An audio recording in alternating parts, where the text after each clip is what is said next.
Hello students, welcome to Edu Skills and this is Syed Haider Ali, your educator. और last video में हमने creation of data frame from series देखा था और आज sorry और आज के वीडियो में हम देख रहे हैं creation of data frame from dictionary of series. Okay, so dictionary of series से भी डेटा फ्रेम हम क्रिएट कर सकते हैं और आई थिंक ये हमारा लास्ट है। इसके बाद हम सीरीज़ पर या उस डेटा फ्रेम पर, सॉरी सीरीज़ पर नहीं, उस डेटा फ्रेम की रोज़ पर और कॉलम्स पर ऑपरेशन परफॉर्म करेंगे। काफ़ी तरीके से डेटा फ्रेम क्रिएट करना हमने सीख लिया है अपने पिछले वीडियोज़ में, और आज भी हम एक और तरीका बता रहे हैं कि जिसकी हेल्प से हम डेटा फ्रेम क्रिएट कर सकते हैं। सो कोई भी प्रॉब्लम हो तो आप कमेंट कर सकते हैं। पिछली वीडियो ज़रूर देख लीजिएगा, डेटा फ्रेम क्या होता है, डेटा फ्रेम कैसे क्रिएट करते हैं, सीरीज़ क्या होती है, लाइन से देखते आइएगा। अगर डायरेक्ट आपने इसी वीडियो को ओपन कर लिया तो आपकी समझ में नहीं आएगा, अगर आपका कोई बैकग्राउंड प्रोग्रामिंग से या पाइथन प्रोग्रामिंग से नहीं है। ओके, सो ये 12th का कोर्स है, CBSE का कोर्स है। CBSE के अकॉर्डिंग, उसके सिलेबस के अकॉर्डिंग हम यहाँ पर करवा रहे हैं इन्फॉर्मेटिक प्रैक्टिसेस। बहुत इंपॉर्टेंट सब्जेक्ट है ये, क्योंकि ऐसा कोई भी सब्जेक्ट दूसरा आपका नहीं है इस CBSE बोर्ड में कि जिसकी हेल्प से आप अर्न कर सकें आफ्टर 12th। ओके, मैथ्स आप कितने अच्छे नंबर ले आएँ, बट हाँ, आप ट्यूशन्स पढ़ाकर अर्न कर सकते हैं आफ्टर 12th। बट अगर आपने पेंडास, आपने पाइथन लैंग्वेज अच्छे से सीख ली, so you can become a programmer and freelancer also. So easily आप नेट पे प्रोजेक्ट बनाइए, अपने प्रोजेक्ट्स का एक पोर्टफोलियो बनाइए, इंटरनेट पर उसे अपलोड करिए, अप्लाई करिए, और अगर आपका पसंद आता है लोगों को project, so they will hire you. So easily अगर आप थोड़ा थोड़ा करके इसे लर्न करते रहेंगे, ईज़िली आपको बहुत अच्छे से ये प्रोग्रामिंग आ जाएगी, क्योंकि पाइथन बहुत ईजी प्रोग्रामिंग लैंग्वेज है। इससे पहले 2 साल पहले तक आपके सिलेबस में 12th में जावा थी, तो जावा हार्ड है पाइथन से। पाइथन बहुत इजी है, यूज़र फ्रेंडली लैंग्वेज है। अब तक मुझे नहीं लगता कि आप लोगों को ऐसी कोई चीज़ आई है कि जो आप लोगों को लग रही हो कि ये बहुत हार्ड है। नहीं, थोड़ा सा आपको समझना पड़ेगा, इजी चीज़ें, ज़्यादा हार्ड नहीं है। ओके, सो ए डिक्शनरी आज हम सीख लेते हैं, creation of data frame from dictionary. और eduskills.com पर आकर आपको अपने आप को रजिस्टर कर लेना है। ओके, यहाँ पे आपके सिलेबस हैं, आपके कमेंट्स, आपको कमेंट्स कर सकते हैं, आपके सारा करिकुलम आपके सामने। ये हमारा करिकुलम है जिसमें आज हम यहाँ तक पहुँच गए कि creation of data frame from list of dictionary, display और आइट्रेशन वगैरह। उसके बाद operation and on rows and columns, ये हम सीखेंगे, इसके बाद का टॉपिक है हमारा। फिर उसके बाद मैक्स मिन फंक्शन है, डेटा फ्रेम के ऑपरेशंस हैं। ये सारे जो पार्ट है, ये हमारा पेंडास 2 का शुरू हो गया है, जहाँ से ये आ गया आपका मैक्स मिन, काउंट, सम, मीन, मीडियन। ये वाले जो डिस्क्रिप्टिव स्टैटिस्टिक है, ये हमारे डेटा फ्रेम, डेटा हैंडलिंग 2 है, पार्ट 2। डेटा हैंडलिंग हमारा जो सिलेबस है वो आप देखिए, डेटा हैंडलिंग यूजिंग पेंडास 1 है और डेटा हैंडलिंग यूजिंग पेंडास 2 है।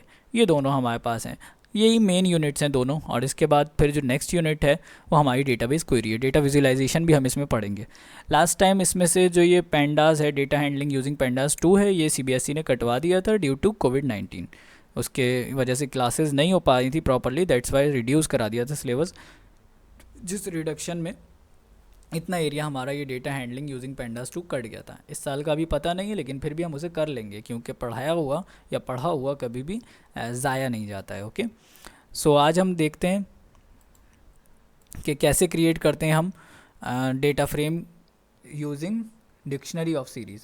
ए dictionary of series can also be use to create a data frame.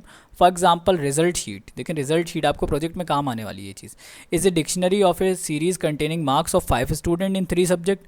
The name of the student are the key to the dictionary. Dictionary में आपको मालूम है कि एक की होती है और वैल्यूज़ होती हैं उसकी। तो की क्या होगी, की उस स्टूडेंट का नेम हो जाएगा या रोल नंबर हो जाएगा। ओके, और उसकी वैल्यू क्या होगी, जो उसके मार्क्स होंगे अलग अलग सब्जेक्ट्स में। ओके, जो कि सीरीज़ में रखे हुए होंगे एक। Okay, and the index value of the series are the subject name as shown in below. अब नीचे हम देख लेते हैं कैसे शो करा है इन्होंने। ओके, रिजल्ट शीट इन्होंने एक वेरिएबल बनाया है जो कि है डिक्शनरी। ओके, उस डिक्शनरी में इन्होंने एक नाम लिया है अर्नब, और अर्नब को अर्नब की है, और जो कोलन लगा के वैल्यू दी है उसकी जगह पे इन्होंने एक सीरीज़ बना दी। pd.series इन्होंने बनाई। वो सीरीज़ क्या थी, 90, 91 और 97, ये 3 नंबर इन्होंने दे दिए। इंडेक्सिंग इन्होंने क्या दी है, वहाँ पे इंडेक्सिंग इन्होंने दी मैथ, साइंस और हिंदी। ठीक है, 3 सब्जेक्ट के नेम, इंडेक्सिंग सेम रहनी चाहिए, वरना फिर नाम आगे पीछे हो जाएंगे। ओके, अर्नब है, रमित है, रिया है, मलिका है, समृद्धि है। तो ये इन्होंने नाम दिया, फिर उन्होंने क्या किया, उसे डेटा फ्रेम में कन्वर्ट किया और प्रिंट करा। तो सिंपली किस तरीके से नाम यहाँ पे आप देखें प्रिंट होकर आ गए। ओके, उसके बाद चलें पहले हम इतना करके देखते हैं, उसके बाद वरना कंफ्यूज हो जाएंगे आप। पहले हम इतना करके देखते हैं कि प्रैक्टिकली ऐसा कितने कैसे होगा। ओके, ये जो हमने करा था इसे हम क्रिएट कर देते हैं, डिलीट कर देते हैं। सबसे पहले मुझे क्या करना है, इम्पोर्ट पैंडाज एज PD, ये अलाइस है जिसकी हेल्प से हमने दिया। अब सबसे पहले हम डिक्शनरी बना लेंगे, D1 हम बना लेते हैं, उसका नाम डिक्शनरी का। डिक्शनरी जो है हमारी, उस डिक्शनरी में हम क्या बनाएंगे, डिक्शनरी इन ब्रैकेट्स के अंदर रहती है।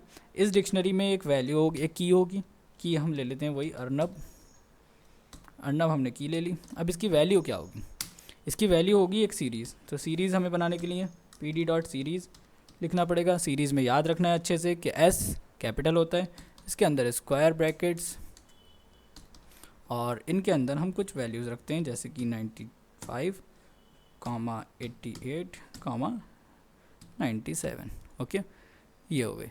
अब इस सीरीज़ के हमें वो देने हैं इंडेक्सिंग, तो इंडेक्स हम यहाँ पे दे देते हैं थोड़ा सा आगे करके। Index is equal to subject name होंगे। इंडेक्स क्या होंगे, इंडेक्स जो होंगे वो सब्जेक्ट नेम होंगे। मैं 3 सब्जेक्ट के यहाँ पे नाम डाल देता हूँ, हिंदी,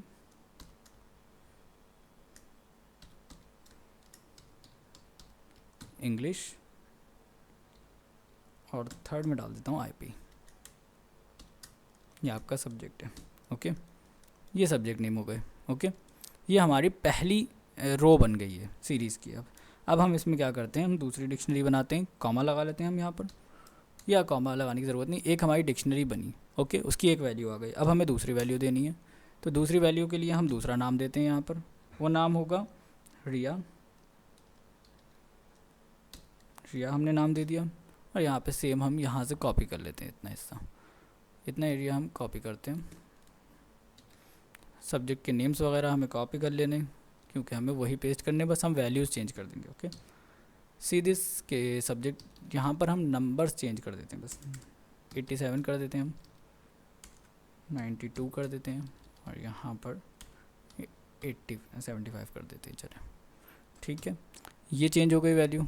अब इसके बाद क्या करना है हमें, यहाँ पे कॉमा लगा हुआ है, मैं एंटर प्रेस किया, हमें तीसरा नाम डाल देना है।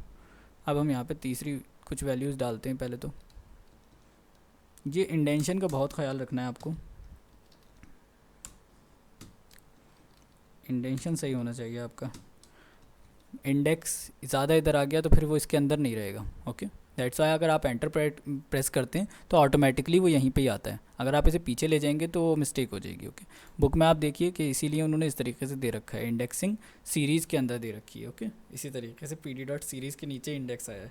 बुक में भी वो लोग मैनी प्लेसेस पे तो इंडेंशन का ख्याल रखते हैं, बट कुछ जगहों पे नहीं होता है, ध्यान से देख लीजिएगा वैसे। ओके, सीरीज़ के नीचे यहाँ पे आ गया। ओके जी, अब इसका नाम हमें चेंज करना है, नाम लिखना है हमें, यहाँ पे हमें नाम लिखना है। नाम क्या है, नाम हम लिख देते हैं अली।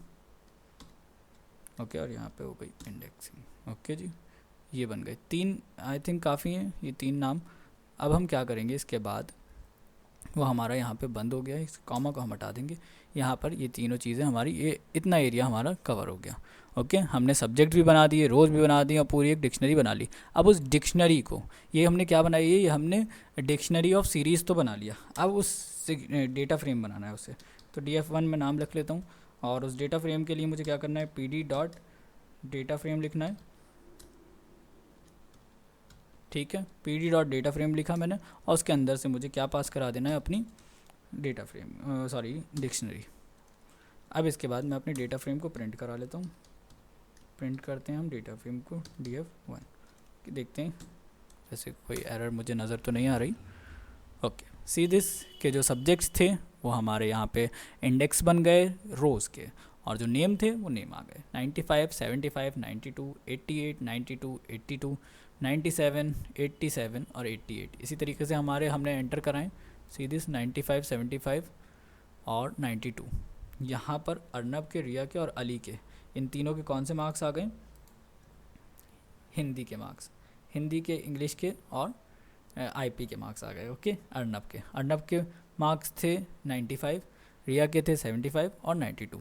आप कंफ्यूज मत होइएगा एक चीज़ में कि देखें, जो हमने मार्क्स एंटर कराए थे ये हिंदी के थे 95, ये 75 थे और ये 92 थे। तो 95, 75 और 92 उसी 95, 75 और 92 उसी फॉर्म में प्रिंट होकर आ रहे हैं, क्योंकि ये अलग अलग है। यहाँ पर रो कॉलम तो बनी है, बट क्या है वो सब्जेक्ट के नेम के वाइज। ओके, तो यहाँ पर बिल्कुल सही उनके नंबर्स प्रिंट होकर आ रहे हैं। आप इसमें और सब्जेक्ट इंक्लूड कर लीजिए और इस तरीके से प्रिंट कर लीजिए, आपके प्रोजेक्ट में काम आने वाला है। अगर आप एक स्टूडेंट मैनेजमेंट सिस्टम बनाएंगे प्रोजेक्ट में, तो आपको काम आएगी ये सारी चीज़ें। इसे अच्छे से समझ लीजिएगा और अच्छे से इसे कर लीजिएगा। ओके, आगे हम देखते हैं क्या है। बुक हमारी कहाँ गई, ये रही। अब उसके बाद क्या किया है, the following output shown the every column in the data frame result. Okay, इसके बाद टाइप रिजल्ट डॉट अर्नअप। ओके, अगर हम ये टाइप करेंगे रिजल्ट डॉट अर्नअप TDF कुछ भी बनाकर अगर आप ऐसे करेंगे तो वो उसका टाइप बता देगा। ओके, या वो आप एक्सेस कर सकते हैं। When a data frame is created from a dictionary of series, the resulting index और row labels are a union of all series index use to create the data frame. For example, ये देखिए नीचे एक example दिया हुआ है, union बनाया है यहाँ पर सीरीज़ 1 और वो सीरीज़ 1 प्रिंट हो गई, सीरीज़ 2 और वो सीरीज़ 2 प्रिंट हो गई, सीरीज़ 3 और वो सीरीज़ 3 प्रिंट हो गई। सिंपली क्या है, वही वाली बात। अब मैं यहाँ पे प्रैक्टिकल नहीं करके दिखा रहा, क्योंकि वो मैं बहुत वीडियोस में दिखा चुका हूँ। जहाँ पर भी इंडेक्सिंग कॉमन नहीं होगी और इंडेक्सिंग डिफरेंस होगी, तो वहाँ पर NaN यानी नॉट ए नंबर प्रिंट होकर आ जाएगा। ओके, बाकी जगहों पर उनकी वैल्यू और बाकी जगह पे नॉट ए नंबर प्रिंट होकर आएगा। जो सीरीज़ आएगी, जो सीरीज़ की इंडेक्सिंग होंगी, जो उसकी रो इंडेक्स होंगी वो लाइन वाइज होंगी, जो कॉलम इंडेक्स होंगी वो लाइन वाइज होंगी। सो आप इसे प्रैक्टिस करिए और कोई भी कन्फ्यूज़न हो तो आप कमेंट बॉक्स में कमेंट करके हमसे पूछ लीजिए। ओके, अब नेक्स्ट वीडियो में हम देखेंगे operation on row and columns. हमारा creation of data frame finish हो चुका है। इन तरीक़ों से हमने बहुत तरीके सीख लिए कि how can we create a data frame. Okay, thank you.